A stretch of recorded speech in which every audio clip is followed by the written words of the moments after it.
Darius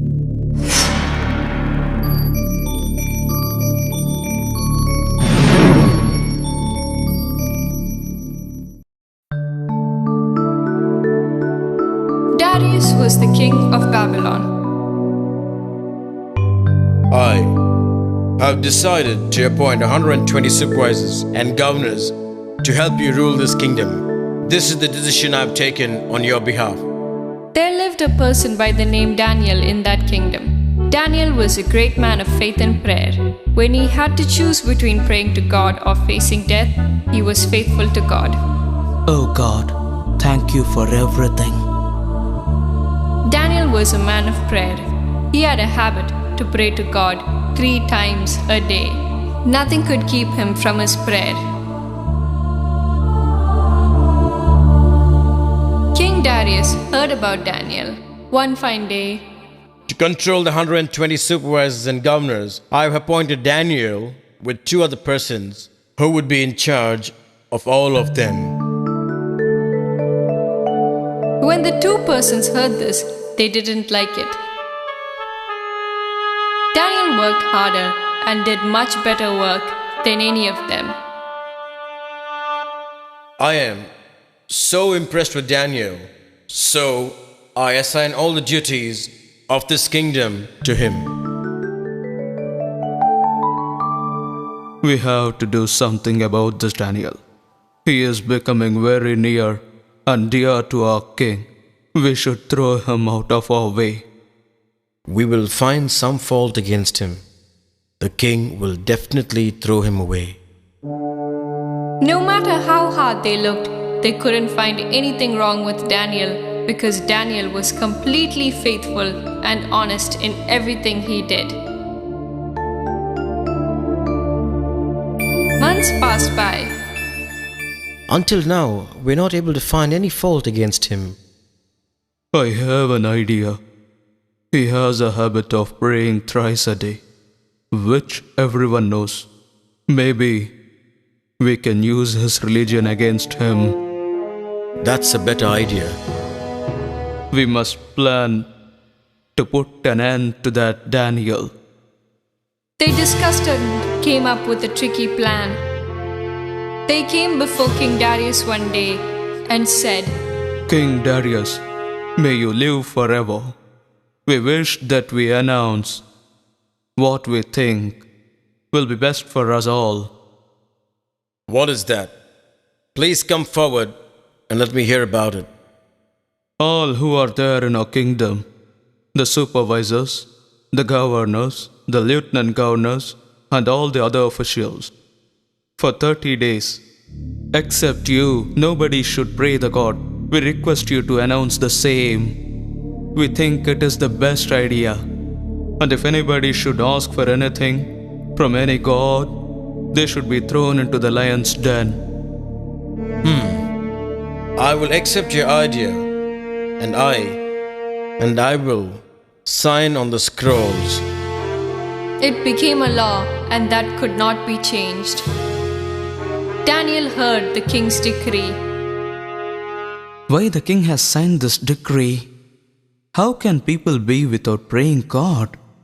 Without asking God, how can we live our life? But still, the next morning, Daniel went to his window to pray, just as he did every morning, noon, and night. Supervisors were waiting outside his house, looking for this opportunity. This is what we are looking for.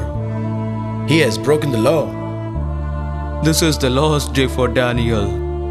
You know we have succeeded in our plan. They went straight to the king. Your Majesty, may you live forever. Don't you sign a decree that said, for 30 days no one should ask for anything from any god or man except you. And if anyone should ask for anything, they should be thrown into the lion's den. Isn't it, my king? There is a man who broke the law in our kingdom. We saw Daniel praying to his God this morning. He did not respect you and your order. When King Darius heard this news, he was very sad. I think this must be a trick. He's a good and honest man who's serving me faithfully.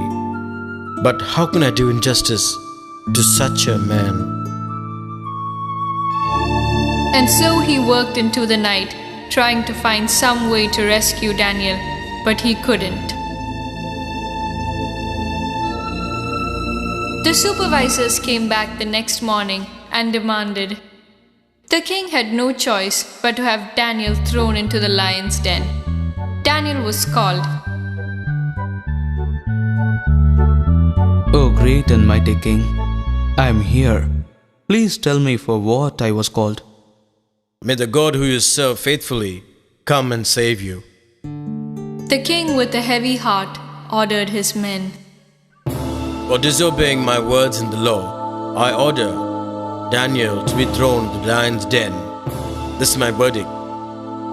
And then the king's men grabbed Daniel and walked out. They threw him into a den filled with pacing, roaring, hot-breathed lions. Close the mouth of the den with the stone and seal it with royal seal, so that no one could move the stone and rescue Daniel. What have I done? How cruel I was to be unjust to Daniel. That night, the king could not sleep at all. The first thing the next morning, just as the sun was beginning to rise, the king ran to the lion's den. Daniel, the true servant of the living God, did the Lord you serve faithfully save you from the lions? Daniel, did he save you?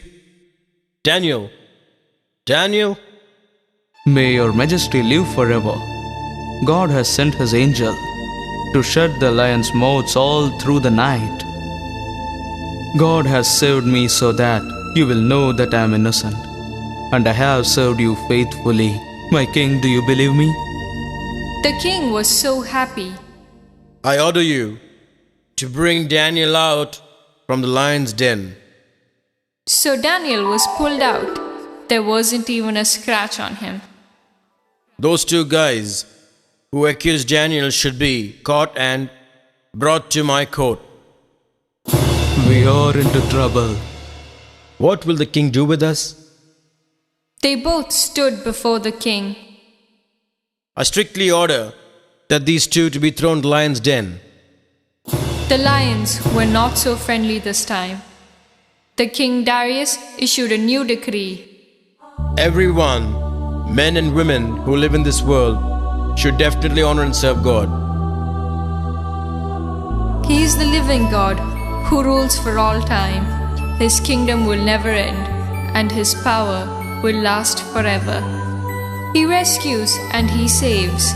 He can do mighty things, for he has saved Daniel from the lion's jaws.